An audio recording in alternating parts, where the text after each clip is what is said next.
Patuloy ang mga hakbang ng Committee on Ways and Means upang matigil ang illicit tobacco trade sa bansa.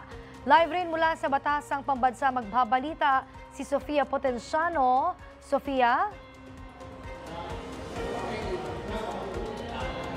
Princess, binusisi ng House Committee on Ways and Means ang resolusyong layong imbestigahan ang umano'y malawakang tobacco smuggling sa bansa. Contraband cigarettes today are no longer a matter of petty smuggling or isolated violations. It has become a major criminal enterprise, almost like POGOs.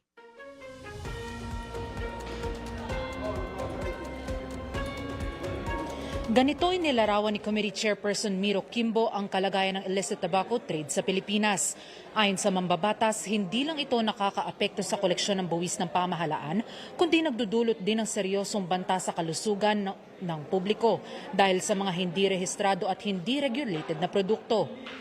Sa ilalim ng House Resolution 636, nananawagan si Kimbo ng masusing investigasyon upang matukoy ang mga sindikato sa likod ng smuggling at mapalakas sa pagpapatupad ng mga batas sa buwis at customs.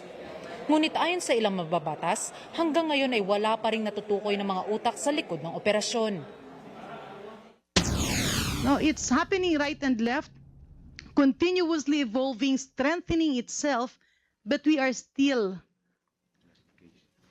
a faceless organization. Meron po ba tayong mga mukha o malalaking pangalan na talagang nasa taas? I simply refuse to believe that there are still no big names in this illicit tobacco trade. No big names. I refuse to believe that. Maybe you have the names, but you wouldn't want to disclose it at this point.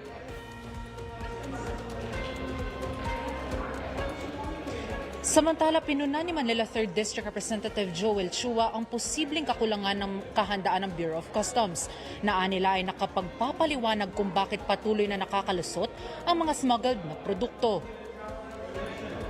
Princess, tiniyak ng komite na magpapatuloy ang investigasyon upang matukoy ang mga sangkot at mapatigil ang illicit tobacco trade sa bansa.